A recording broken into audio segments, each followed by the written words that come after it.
Welcome to episode 2 of our series on the British Governor General constitutions in Nigeria. In this episode, we continue our exploration of Nigerian colonial history following the first constitution introduced by Governor Huff Clifford. Today, we dive into the Richard Constitution of 1946, examining its impact and significance in the journey towards Nigerian independence. Stay tuned as we unravel the developments that shaped the political landscape of our nation during this period.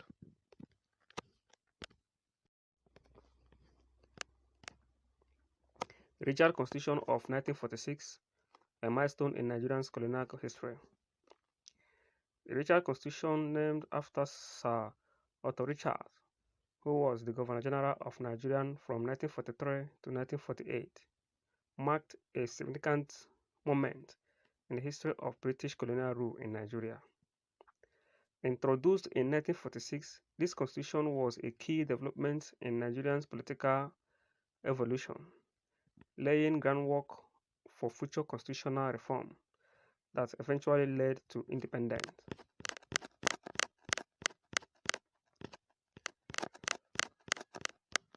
Disclaimer: this video is created for educational purposes only and is not intended to cause any problems, incite hatred, or promote any form of division.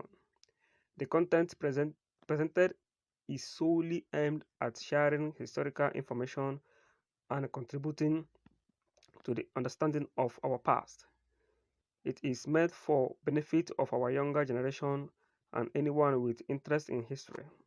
We encourage viewers to approach the material with an open mind and respect for the diverse perspectives that history encompasses. Before Richard Constitution, Nigeria was governed under the Clifford Constitution of 1922, which was limited in scope and did not fully accommodate the growing political aspiration of Nigerians.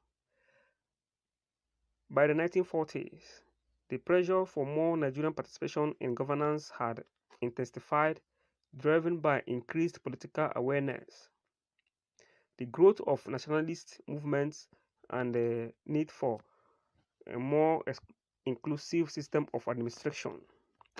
Sir Otto Richard, in response to these present pressures and as part of Britain's broader strategy to manage its colonies, introduced the Richard Constitution in 1946. This stated aim was to promote the unity of Nigeria while at the same time recognizing the diverse needs. There are 5 key features of Richard Constitution. 1. Regionalization. One of the most significant aspects of the Richard Constitution was the division of Nigeria into 3 distinct regions: the northern, the western, and eastern regions. Each region had its own House of Assembly, which was meant to cater to the specific needs and concerns of the people within the region.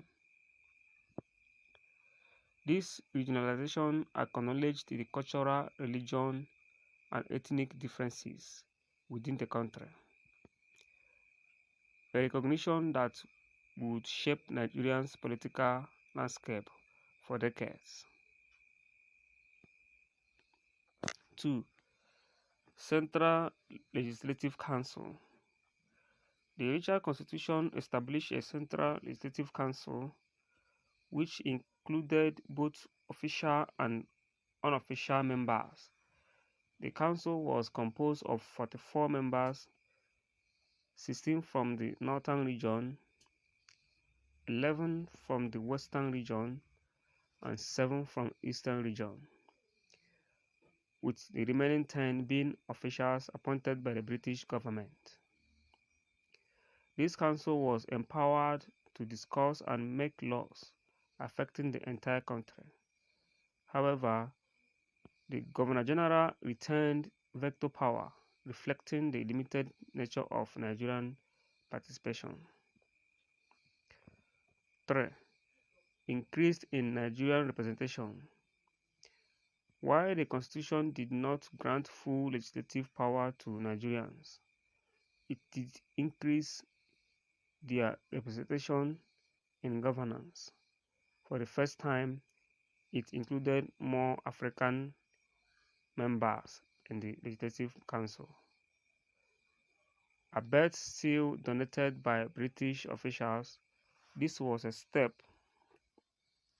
towards greater political participation by Nigerians. 4.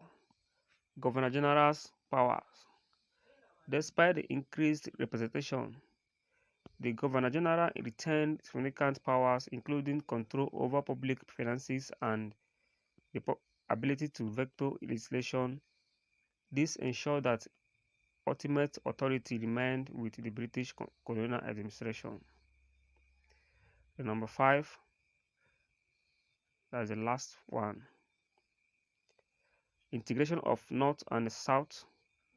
The Constitution aimed to unify the northern and the southern regions of Nigeria, which had been administered separately since the amalgamation of 1914, by bringing these regions under a single legislative framework. The richer Constitution sought to promote a sense of national unity, although it also highlighted the deep-seated regional differences.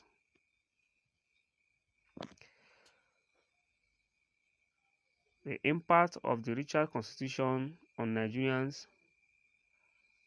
A political awakening.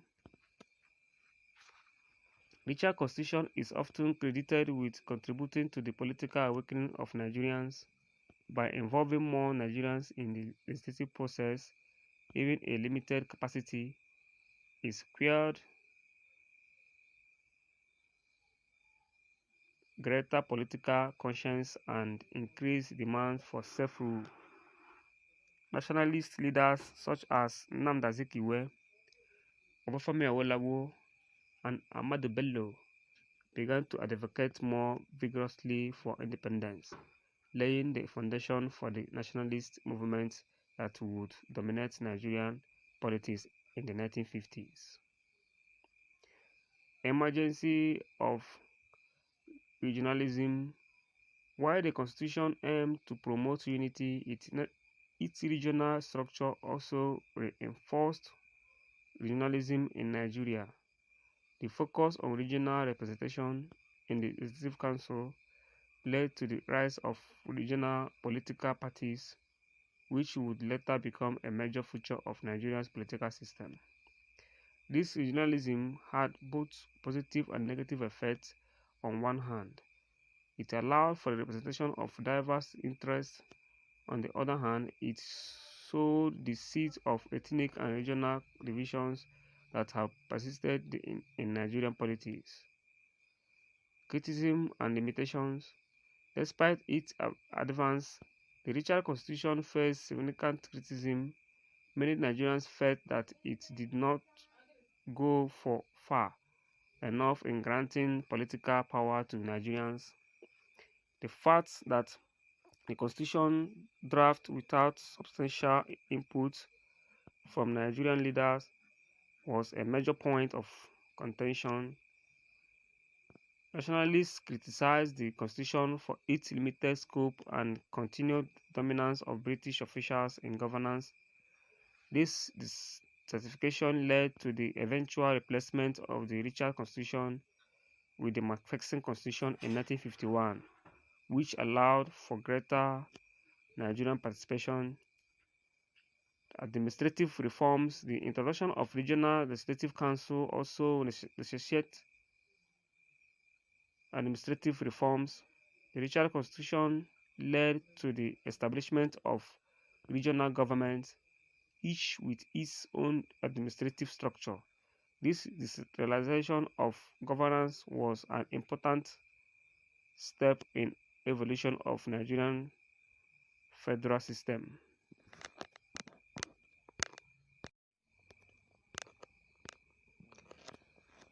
Under the Richard Constitution of 1946, The several indigenous Nigerians were included as representatives in the Central and Regional Legislative Council. These representatives were among the first Nigerians to participate in the legislative process during the British colonial rule. Although their powers were limited compared to the British officials, some of the notable indigenous representatives include: in the Central Legislative Council, we have Sir Adeyemo Alekija, a prominent Nigerian lawyer and a politician. Sir Adeyemo Alekija was one of the indigenous representatives from the Western region. He was an influential figure in the Nigerian nationalist movement. Another person is Sir H.O. Davis, another key figure from the Western region. Sir H.O. Davis was a lawyer and a nationalist who played a significant role in advocating for Nigerian interests in the Legislative Council. And the last person, Alhaji Sa'adu Zago, representing Northern Region. Sa'adu Zongo was a teacher and politician known for his nationalist views and his advocacy for Northern interests within the colonial framework. In the Regional Legislative Council, the Western Region, we have Chief Obafemi Awolowo, although not in the Central Legislative Council at this time. Obafemi Awolowo was a leading figure in the Western region's political landscape and would later become one of Nigeria's foremost nationalist leaders. Another person is Chief Samuel Akinsoyaye, a significant figure in the Western region. Chief Samuel Akinsoyaye was known for his activism and leadership in the local governance. In the Eastern region, we have Dr. Nnamdi Azikiwe, a key nationalist leader from the Eastern region. Dr. Nnamdi Azikiwe was instrumental in the struggle for Nigerian independence and later became the first president of Nigeria, though he was not a member of the Central Council under the Richard's Constitution. His influence in the Eastern region and across the Nigeria was profound. Another person is Eyo Eta, representing the Eastern region. Eyo Eta was a politician and educator who played a significant role in the Regional Legislative Council. He was a prominent figure in Nigerian nationalism and later became the first premier of the Eastern region. The Northern region, Sir Ahmadu Bello, the Sardauna of Sokoto, rose to greater prominence. In the later years, he was an influential figure in the Northern region during the Richard Constitution era. His leadership would later shape the political landscape of Northern region. Malam Umaru Atin. He was a prominent figure in Northern Nigeria and one of the indigenous representatives who contributed to the governance of the region during the Richard Constitution period. These representatives were part of a larger group of indigenous Nigerians who began to play a more active role in governance of their country under Richard's Constitution, though their influence was still centralized by the overarching control of the British colonial administration.